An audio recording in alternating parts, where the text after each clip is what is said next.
rinocerontes, macaquinhos, leões, tigres e ursos. Os romanos colocavam todo tipo de fera dentro do Coliseu. As únicas feras que a gente não tem evidência se os romanos jogavam dentro do Coliseu eram as sogras.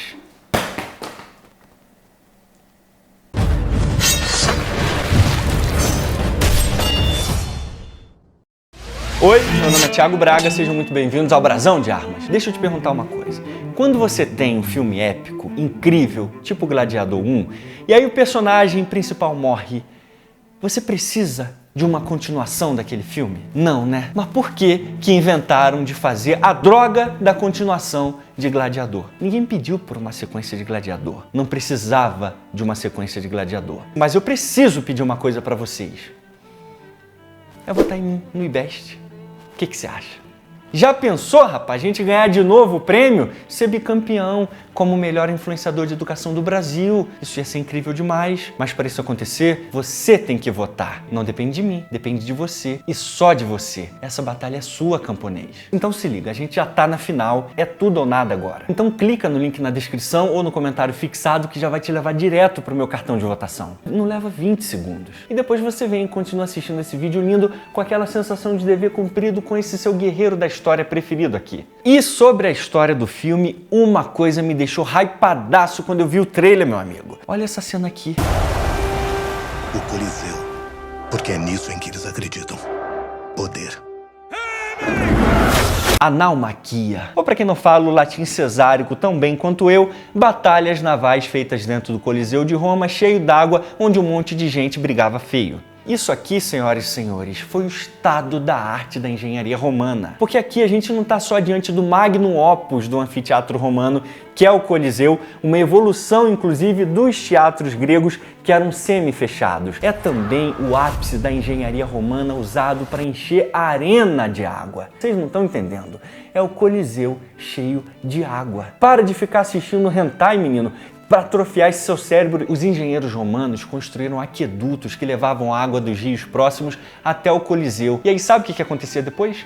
Eles fechavam as comportas para manter a água dentro da arena com um nível que podia chegar até 1,5 metro de altura ou até o suficiente para manter os navios boiando. E depois, quando acabava a batalha, eles simplesmente abriam as comportas, a água escoava e o Coliseu ficava drenadinho. E você fica aí achando que mandar foguetinho para o espaço é alguma coisa, rapaz? Só que a naumaquia era um evento tão incrível, tão impressionante, que ele era raríssimo de acontecer. Tudo indica que só teve 3 batalhas navais dentro do Coliseu. Uma com o imperador Tito, em 80 d.C., que foi justamente na inauguração do Coliseu, e outras 2 nos anos 85 e 89 pelo imperador Domiciano. Inclusive, os historiadores Dio Cassius e Suetônios escreveram nas suas memórias que esses eventos entraram para a história do povo romano, que a galera ficava comentando todos os dias como que as batalhas foram incríveis. Só que antes dessas batalhas serem realizadas dentro dos anfiteatros, elas eram realizadas em lagos próximos. Mas imagina só como era muito mais épico essas batalhas acontecendo dentro do Coliseu. A galera toda na arquibancada,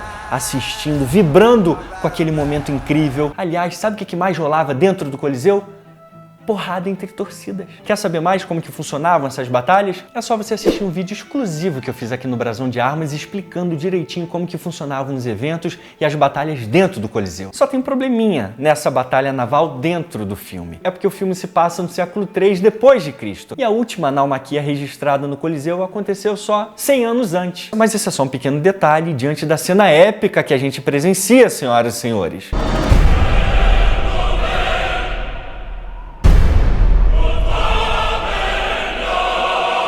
Isso dá uma cadeia.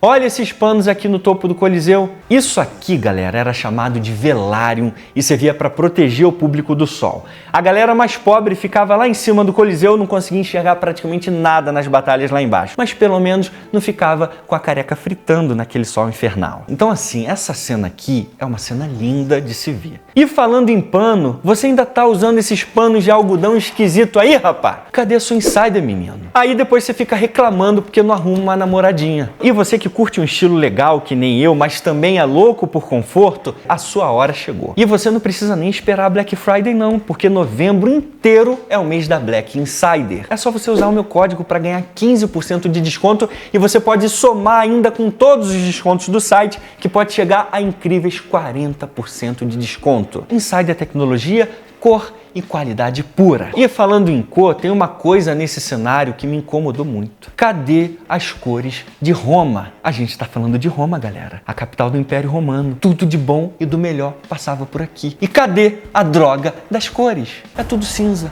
o amarelado.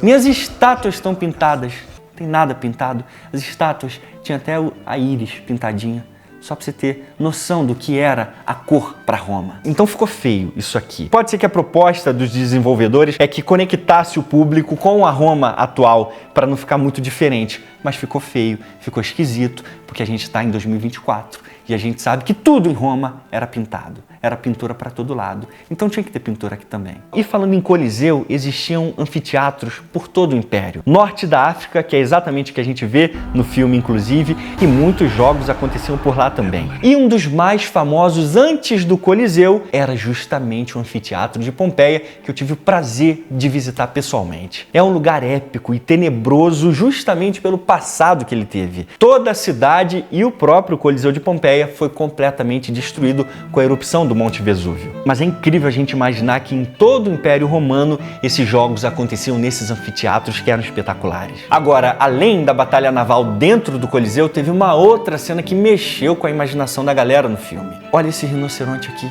indo pra cima do gladiador. Meu Deus do céu!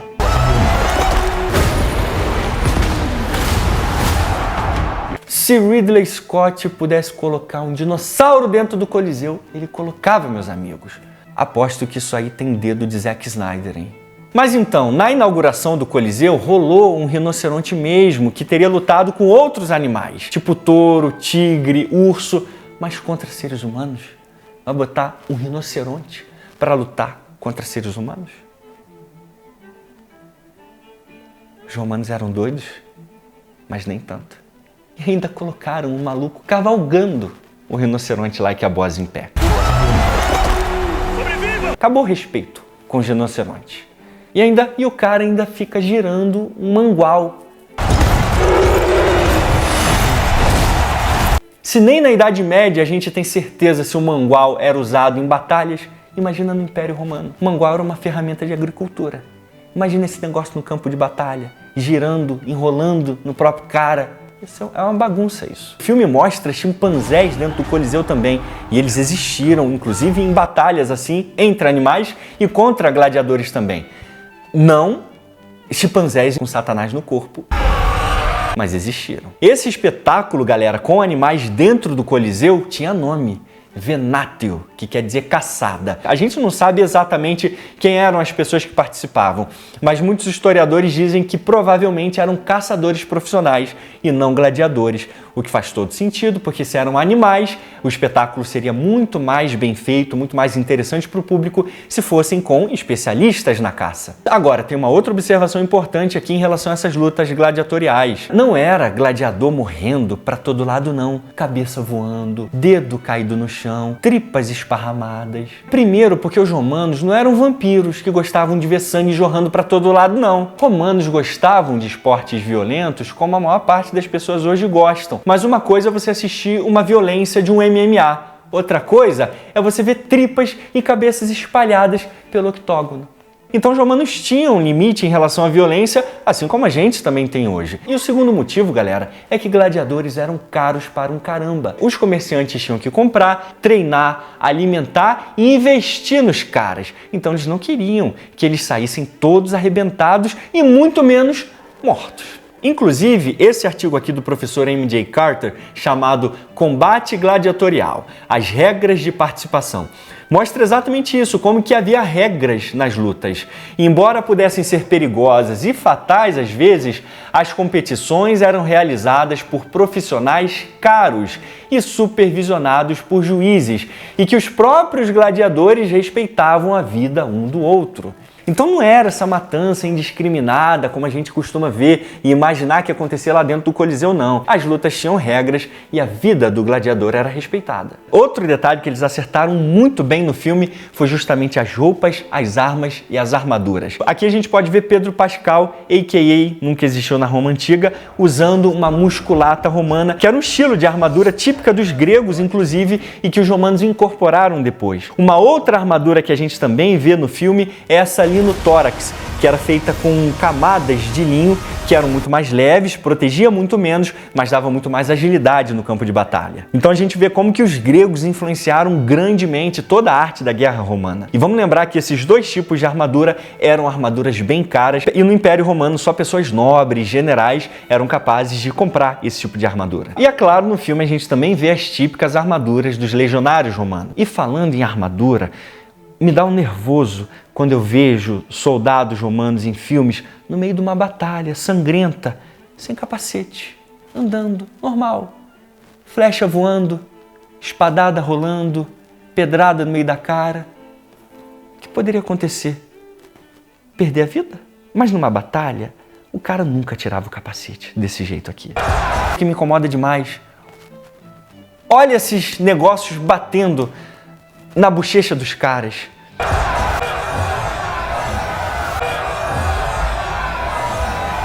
Não dava Coliseu para uma batalha naval. Eles não tinham inventado tiras de couro para amarrar essa porcaria no queixo do soldado? Todo filme que tem soldado romano é esses trecos batendo. E falando em militarismo romano, senhoras e senhores, o filme dá um destaque especial para a face da arte da guerra romana. Nada mais, nada menos do que o gládio romano.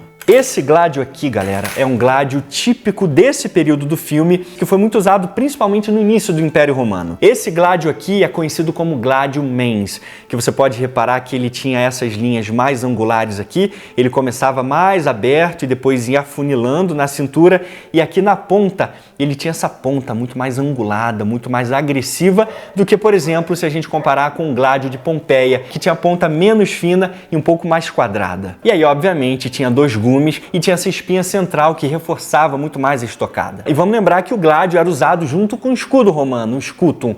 Então sempre na formação de batalha eles usavam o gládio para estocar, por isso tinha que ter essa geometria aqui. E olha como essa peça é linda, muito bem recriada, com todos os detalhes, obedecendo os padrões históricos.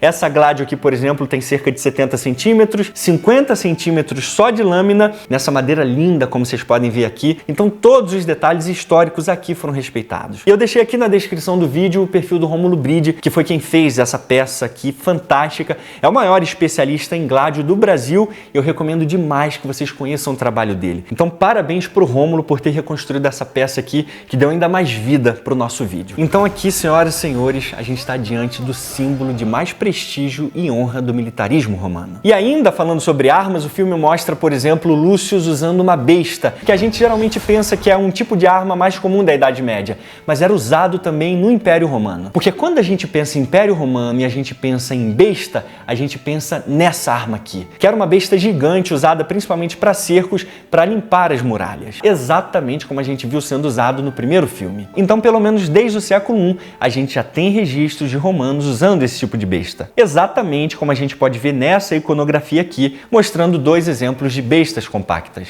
Outro aspecto incrível do militarismo romano que o filme representou muito bem: catapultas dentro de navios. Claro que eram navios maiores e muito mais lentos, justamente para comportar essas catapultas, mas os romanos já usavam pelo menos desde o século III a.C. nas batalhas contra os gregos. Inclusive, eles destruíram os corintos na Batalha de Corinto e acabaram com o restante das cidades e estados com essa droga dessa arma aqui. Então é incrível a gente ver isso sendo reconstruído no filme. Agora, em relação aos personagens, vamos focar nos que são históricos mesmo. O personagem principal, Lucius Verus. Parece que ele foi baseado em uma figura real chamada Lucius Verus II. Só que ele teria morrido antes mesmo de Cômodos do primeiro filme, que era mesmo seu tio, se tornasse o imperador. E a mãe dele foi banida e morta por Cômodos na ilha de Capri. Então, na época que se passa o Gladiador 2, tanto Lucius quanto a sua mãe, Lucila, já estavam mortinhos da Silva. Marcus Acacius existiu só na cabeça de Ridley Scott. Próximo. No caso dos imperadores, os dois existiram e eram irmãos mesmo, herdaram o trono com a morte do pai, Septimus Severus, e viviam de treta. Caracalla e Geta eram co-imperadores e eles eram tão rivais que tentaram até dividir o império entre eles. Até que Caracalla foi mais rápido, matou seu irmão e mais 20.000 pessoas que se rebelaram contra ele e pegou o império só para ele só. E ainda removeu por lei o nome do irmão das memórias, mas pelo jeito não deu muito certo, né? E aí a gente chega nele, Macrinus, a.k.a. Denzel da Romanada. Ele é real pra caramba, galera. É de origem berbere do norte da África e se tornou imperador mesmo depois que conspirou para matar Caracalla. Ele era um cara extremamente ganancioso, mas muito respeitado e influente em Roma, porque serviu como prefeito pretoriano e estava próximo das elites romanas, por isso que ele conseguiu ascender ao título de imperador. Mas ele nunca teve coragem de pisar em Roma. Imagina, um imperador romano que nunca pisou em Roma. E aí ele acabou sendo assassinado 14 meses depois de assumir o trono. É o que eu sempre digo para vocês. Não foram aqueles bárbaros que destruíram o Império Romano, não. Quem destruiu o Império Romano foram a droga dos romanos. Gladiador 2 criou uma expectativa enorme e apreensão no público. Pra que fazer uma sequência de um filme épico que ninguém queria? As roupas, armas e armaduras são decentes, as táticas de batalhas são épicas e a ambientação muito bonita. O Coliseu é incrivelmente rico em detalhes e a naumaquia, senhoras e senhores, a naumaquia é um colírio para os olhos de quem gosta de história, mesmo com algumas falhas bem porcas e desnecessárias. Ridley Scott se redimiu das últimas porcarias que ele produziu. Então, do ponto de vista histórico apenas, Gladiador deu um show. Nota 8. E fechamos aqui, espero que vocês tenham gostado e aprendido com mais esse vídeo e a gente se vê no próximo Brasão de Armas. Até mais. Não esquece de votar em mim lá no IBEST não, rapá!